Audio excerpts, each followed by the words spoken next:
Selamat malam, saudara-saudari terkasih dalam Tuhan Yesus Kristus. Haleluya. Kita sangat bersyukur karena pemeliharaan Tuhan selalu luar biasa dalam hidup kita. Malam hari ini kembali kita diberi kesempatan untuk membaca dan merenungkan firman Tuhan. Edisi Sabtu 20 Mei 2023 bersama Penatua Ernie Rosberg dari Gereja Kalimantan Evangelis Resort Sampit. Bagian firman Tuhan dari kitab 2 Raja-Raja pasal 2 ayat yang ke-14 sampai yang ke-18. Di dalam perikop Elia naik ke sorga. Silakan Bapak Ibu membaca bagian itu secara utuh, dan saat ini saya memilih ayat yang ke-14 untuk kita renungkan bersama. Yang demikian bunyinya. Ia mengambil jubah Elia yang telah terjatuh itu, dipukulkannya ke atas air itu sambil berseru, "Di manakah Tuhan Allah Elia?" Ia memukul air itu, lalu terbagi ke sebelah sini dan ke sebelah sana.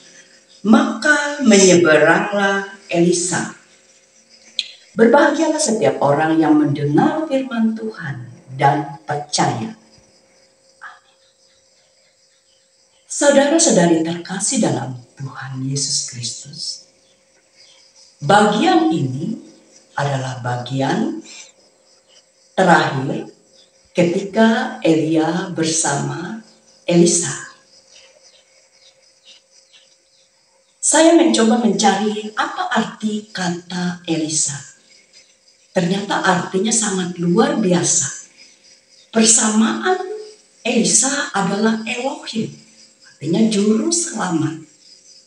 Dan arti nama ini sangat sesuai dengan kehidupan Elisa selanjutnya.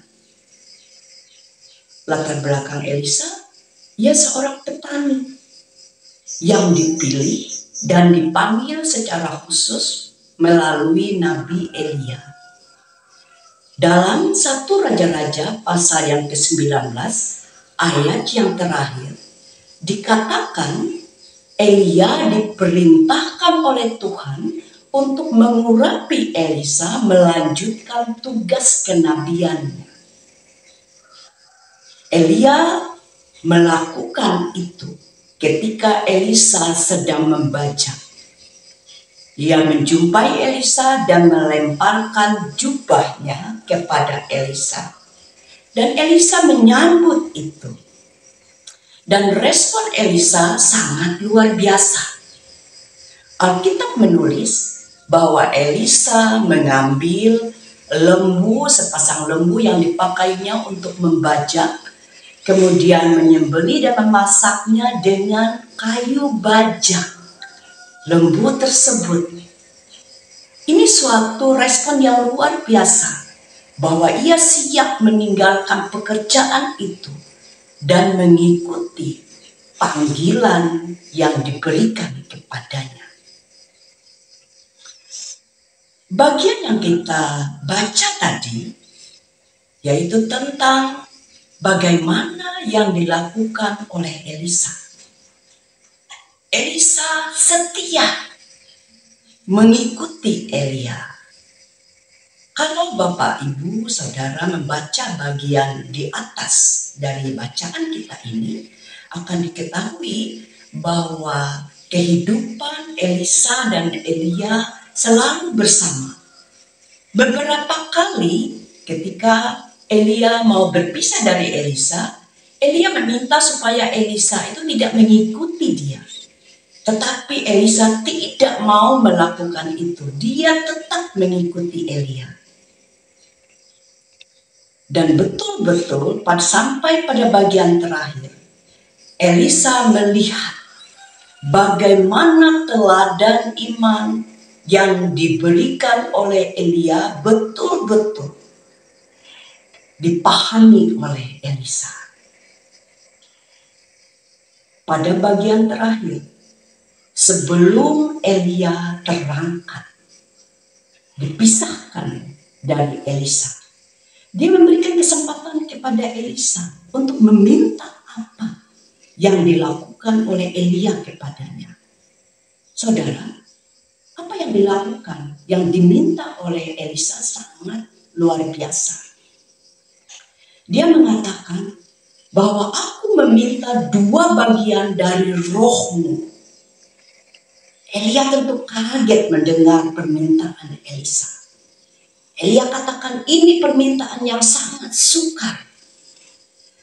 Tetapi hal itu akan terjadi kepadamu kalau engkau melihat ketika aku terangkat daripadamu. Apa yang terjadi dengan kejadian selanjutnya? Betul, ketika kereta api datang kepada Elia dan Elisa melihat dengan matanya kejadian itu, tiba-tiba Elia sudah tidak ada dari kehidupan Elisa. Dikatakan dia mengoyak pakaiannya. Kemudian dia mengambil jubah Elia yang terjatuh. Saudara, kejadian ini tidak dilakukan oleh Elia karena dikatakan sendiri bahwa itu terjatuh. Artinya jubah itu dengan tidak sengaja diberikan oleh Elia kepada Elisa.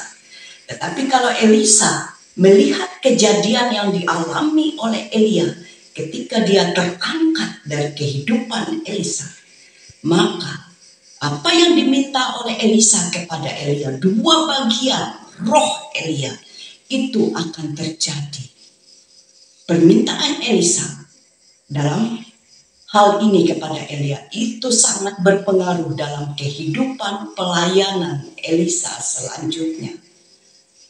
Roh Elia yang ada dalam kehidupan Elisa sangat menolongnya dalam melakukan mujizat-mujizat.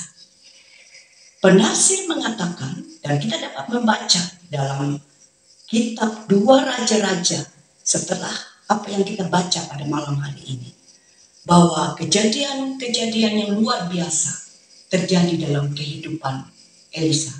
Mujizat-mujizat yang luar biasa, bahkan dikatakan mujizat yang terjadi dalam kehidupan Elisa lebih dari yang pernah dilakukan dalam kehidupan Elia. Saudara yang terkasih,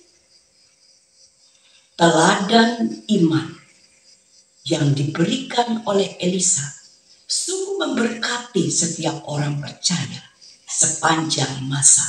Mari kita belajar dari kehidupan Elisa. Bagaimana dia memiliki satu ketetapan hati untuk setia pada panggilan ilahi yang diberikan kepadanya. Semua kita orang percaya dipanggil untuk melakukan dan menyatakan perbuatan-perbuatan besar yang mau dilakukan oleh Allah dalam kehidupan kita. Kitalah Elisa baru pada zaman ini. Mari kita mengambil bagian ini. Kita tetap setia terhadap panggilan yang Tuhan berikan dalam kehidupan kita. Tuhan memberkati dan menolong kita. Immanuel. Mari kita berdoa. Terima kasih Tuhan untuk firman-Mu yang sangat luar biasa yang boleh kami baca dan renungkan pada malam hari ini. Kehidupan iman Nabi Elia, Nabi Elisa sungguh menjadi berkat besar bagi kami. Kami boleh belajar percaya kepada Tuhan. Mari biarlah kehidupan kami juga dipakai oleh Tuhan. Kuduskan kami ya Tuhan.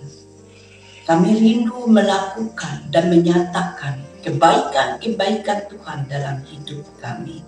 Ini kami Bapa di surga, lengkapi kami dengan kuasa-Mu, karena tanpa penyertaan-Mu kami tidak dapat melakukan apapun yang baik, yang berkenan di hadapan Tuhan. Terima kasih, di dalam nama Tuhan Yesus kami berdoa. Amin.